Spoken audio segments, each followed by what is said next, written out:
Hai guys, kembali lagi di channel Space Film. Hari ini bukan film yang akan aku cerita tapi series dari Korea yang berjudul 18 AGAIN. Tapi sebelum itu aku minta bantuan kalian untuk like, KOMEN, dan subscribe channel ini. Biar aku semangat upload video terbaru. Terima kasih. Adegan dimulai dengan acara pertandingan basket antar SMA.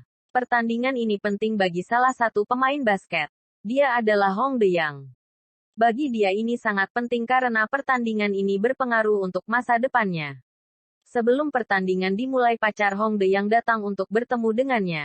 Dia adalah Jung Da-jung. Da-jung datang menemui De-young untuk memberitahu bahwa Da-jung hamil. De-young yang kaget mendengar itu langsung pergi meninggalkan Da-jung. Pada saat pertandingan dimulai, De-young pun tidak bermain dengan bagus. Dia tidak fokus. Dan akhirnya De-young pergi meninggalkan pertandingan itu, demi mengejar Da-jung. Setelah terkejar De-young mengatakan bahwa dirinya akan bertanggung jawab dan De-young pun harus mengorbankan impiannya.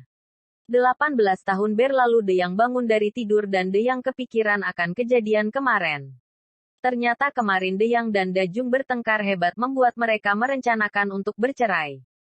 De-young ternyata menginap di temannya yang bernama Dok-jin. De-young pun bercerita kepada temannya tentang perceraian De-young dan Da-jung. Sedangkan Da-jung pun sama begitu bercerita juga dengan temannya di kafe.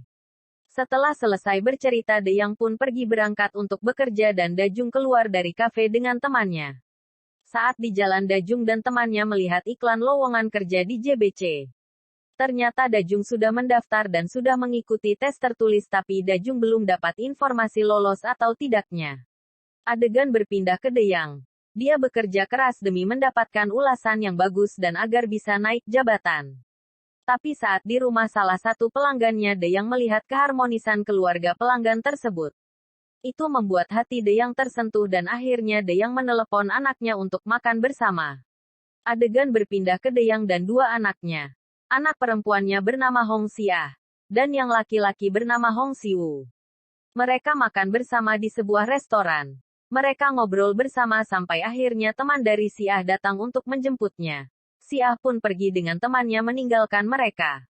Adegan berpindah ke Da-jung, dia sedang laporan berita selang beberapa detik tiba-tiba sutradara datang ke Da-jung bersama dengan wanita.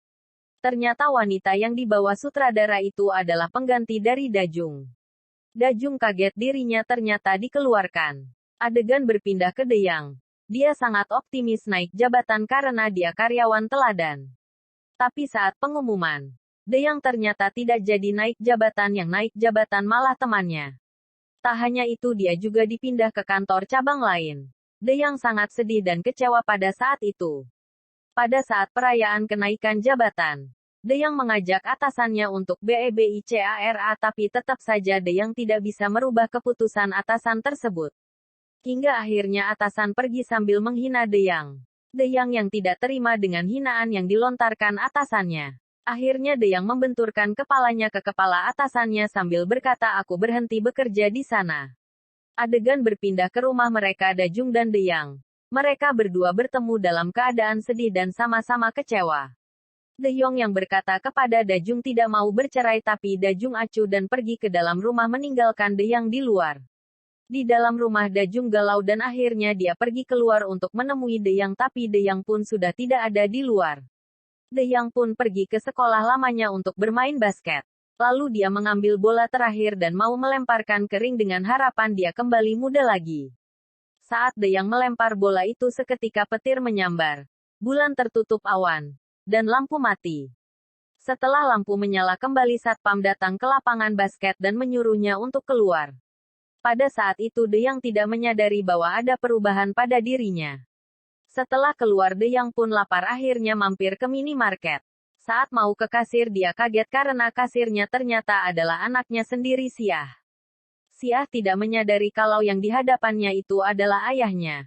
Karena pada saat itu penampilan De-young berubah seperti 18 tahun yang lalu. De-young yang belum tahu perubahan tersebut memarahi anaknya karena bekerja.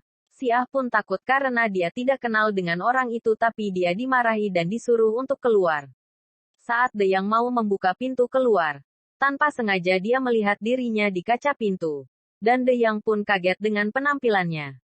Lalu De Yang pun pergi ke rumah temannya yaitu Dok Jin. Tapi Dok Jin tidak ada di rumah.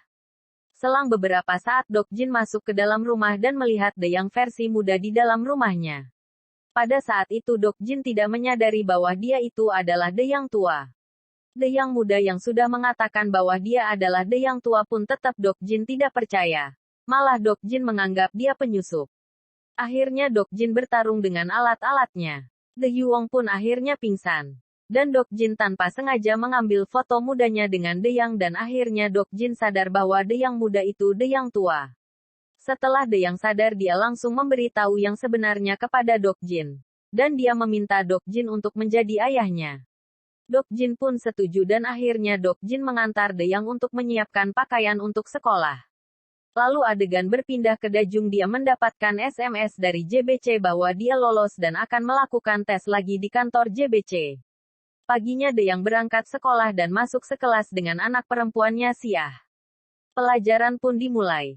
Selang beberapa saat De Yang meminta izin ke toilet dan tak disangka ada seseorang yang terkunci di kamar mandi karena dibully. Ternyata saat De Yang membuka pintu itu yang ada di dalam adalah anak laki-lakinya. De Yang yang melihat pun marah dan bertanya ke anaknya siapa yang membullnya, tapi Si Wu tidak menjawab dan menyuruh hati-hati dan Si Wu pun pergi. Saat jam istirahat, De Yang mencari Si Wu sampai akhirnya ketemu di kantin. De Yang bertanya kepada Si Wu siapa yang membulinya, tetap Si Wu tidak menjawab. Tiba-tiba sekelompok siswa yang membuli Si Wu pun datang ke Si Wu dan membulinya lagi. De Yang yang melihatnya langsung marah. Episode 1 pun selesai.